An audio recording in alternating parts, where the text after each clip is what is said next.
नमस्ते दोस्तों, स्वागत है आपका टॉप जॉय पर। आज हम बात करेंगे दुनिया के कुछ ऐसे रहस्यों के बारे में जिनका जवाब ना नासा के पास है ना हिस्ट्री के पास। ये हैं वो पहेलियां जिन्हें सुन के आप भी बोलेंगे, ये क्या हो रहा है भाई। पूरी वीडियो देखिए, क्योंकि ये आपका दिमाग हिला देगी और आपको सोचने पर मजबूर कर देगी। तो दोस्तों, शुरू करते हैं एक ऐसी किताब से जिसको पढ़ना तो दूर की बात है, कोई समझ ही नहीं पाया कि इसमें लिखा क्या है।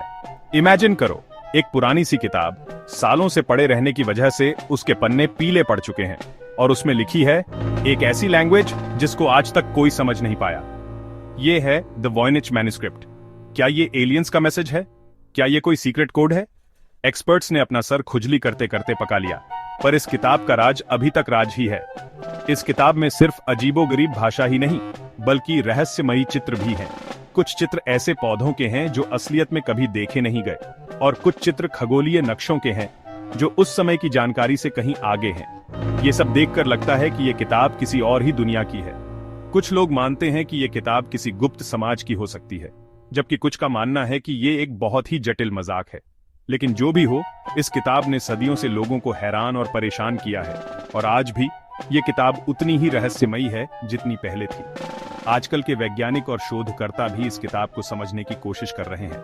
उन्होंने कई तकनीकों का इस्तेमाल किया है, जैसे कि कंप्यूटर विश्लेषण और आर्टिफिशियल इंटेलिजेंस, लेकिन अभी तक कोई ठोस नतीजा नहीं निकला है। तो दोस्तों, ये थी द वॉयनिच मैन्युस्क्रिप्ट की कहानी। एक ऐसी किताब जो अपने आप में एक रहस्य है, और शायद हमेशा रहस्य ही रहेगी। अब बात करते हैं स्पेस की, जहां से एक दिन एक ऐसा सिग्नल आया जिसको सुन के साइंटिस्ट के भी होश उड़ गए। 1977 की बात है, जब बिग ईयर रेडियो टेलीस्कोप ने एक सिग्नल कैच किया जो बिल्कुल अलग था, जैसे कोई दूर से हेलो बोल रहा हो। यह सिग्नल 72 सेकंड्स तक रिकॉर्ड हुआ और फिर गायब। साइंटिस्ट ने इसको नाम दिया वाओ सिग्नल, क्योंकि सच में इससे ज्यादा बोलने को कुछ बचा ही नहीं था। क्या ये एलियंस का फोन था या फिर कोई कॉस्मिक कोइंसिडेंस? आज तक कोई नहीं जानता। Chapter 3, the pyramids of Giza. ये किसने बनाया भाई? दोस्तों, अब चलते हैं इजिप्ट, जहां खड़े हैं शान से द पिरामिड्स ऑफ गीजा।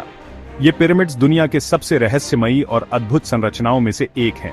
इनकी विशालता और निर्माण की जटिलता ने सदियों से वैज्ञानिकों, इतिहासकारों और पर्यटकों को हैरान कर रखा है।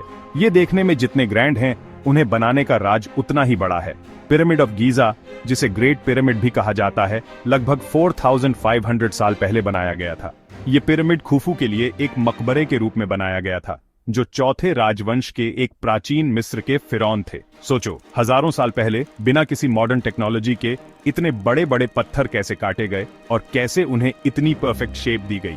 ये पत्थर, जिनमें से कुछ का वजन 80 टन तक है, नील नदी के किनारे से लाए गए थे और फिर उन्हें पिरामिड के निर्माण स्थल तक पहुंचाया गया। कैसे उन्हें इतनी परफेक्ट शेप दी गई और कैसे उन्हें इतनी ऊंचाई तक उठाया गया? ये सवाल आज भी वैज्ञानिकों और इंजीनियरों के लिए एक पहेली बने हुए हैं। कुछ मानते हैं कि मिस्रवासियों ने लकड़ी के स्लेज और रोलर्स का उपयोग किया होगा, जबकि अन्य का मानना है कि उन्होंने रैंप सिस्टम का उपयोग किया होगा। और कैसे उन्हें इतनी ऊंचाई तक उठाया गया? कुछ सिद्धांतों के अनुसार उन्होंने एक सर्पिल रैंप का उपयोग किया होगा जो पिरामिड के चारों ओर घूमता था, जबकि अन्य का मानना है कि उन्होंने एक सीधा रैंप बनाया होगा जो धीरे धीरे ऊंचाई पर जाता था। क्या ये एलियंस की टेक्नोलॉजी थी? कुछ लोग मानते हैं कि पिरामिड्स का निर्माण एक्स्ट्रा टेरेस्ट्रियल बीइंग्स की मदद से हुआ था। ये सिद्धांत उन लोगों के लिए आकर्षक हैं जो मानते हैं कि प्राचीन सभ्यताओं के पास एडवांस्ड टेक्नोलॉजी नहीं थी, या फिर एंशिएंट इजिप्शियंस के पास कोई सुपर पावर थी। मिस्रवासियों के पास गणित, खगोल विज्ञान और इंजीनियरिंग का गहरा ज्ञान था, जिसने उन्हें इन अद्भुत संरचनाओं को बनाने में मदद की। उनके पास एक मजबूत सामाजिक और आर्थिक संरचना भी थी, जिसने इस विशाल परियोजना को संभव बनाया। ये सवाल आज भी हमारे दिमाग को घुमाता है।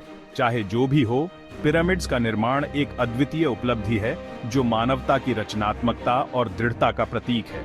ये संरचनाएं हमें यह याद दिलाती हैं कि हम क्या हासिल कर सकते हैं जब हम अपने सामूहिक ज्ञान और संसाधनों का उपयोग करते हैं।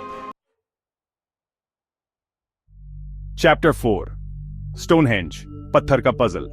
इंग्लैंड के एक ग्राउंड में खड़े हैं बड़े बड़े पत्थर, जिन्हें देख के लगता है जैसे कोई जायंट पजल गेम बीच में ही छोड़ के चला गया हो। ये हैं स्टोनहेंज, जिनके बारे में कोई नहीं जानता कि ये कब बने, कैसे बने और क्यों बने। क्या ये कोई एंशिएंट कैलेंडर था? क्या ये कोई रिलीजियस प्लेस था?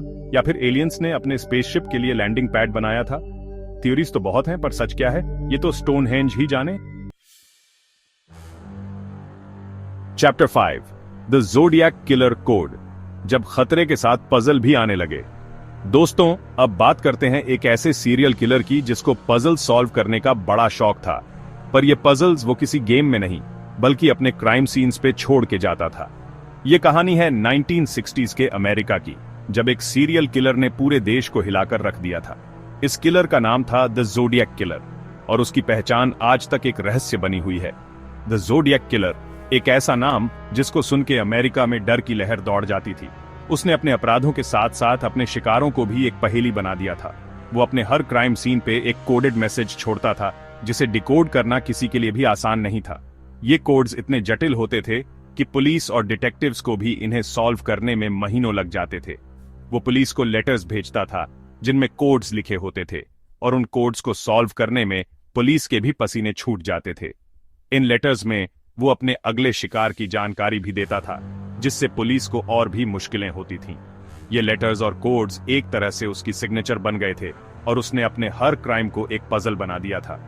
क्या वो अपनी आइडेंटिटी छुपाना चाहता था, या फिर वो पुलिस को चैलेंज कर रहा था? ये सवाल आज भी लोगों के मन में है। ज़ोडिएक किलर ने अपने लेटर्स में कई बार पुलिस को चुनौती दी थी और कहा था कि वो कभी पकड़ा नहीं जाएगा।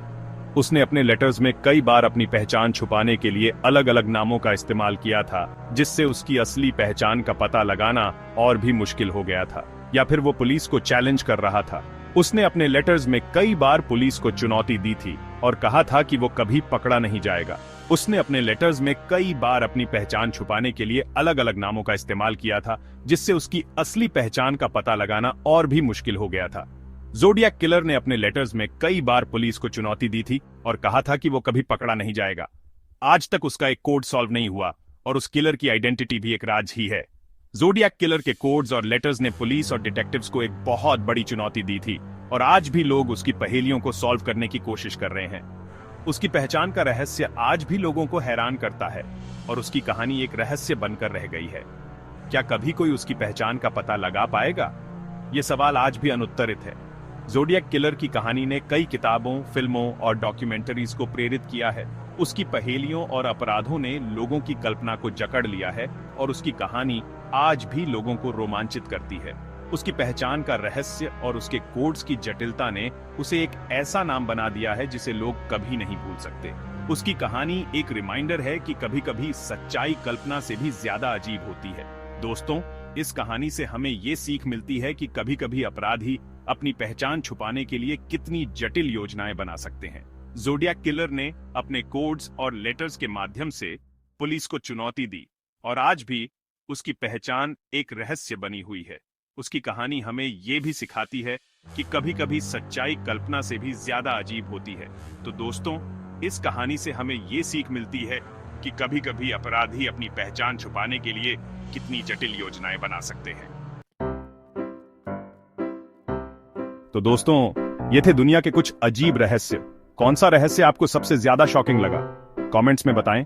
और अगर आपको और ऐसे वीडियोस देखने हैं तो सब्सक्राइब करना ना भूलें। और हाँ, अगर कभी आपको कोई ऐसी चीज दिखे जो आपको अजीब लगे तो डरना मत। हो सकता है वो एलियंस हो या फिर कोई एंशिएंट मिस्ट्री। मिलते हैं नेक्स्ट वीडियो में। तब तक के लिए take care and stay curious.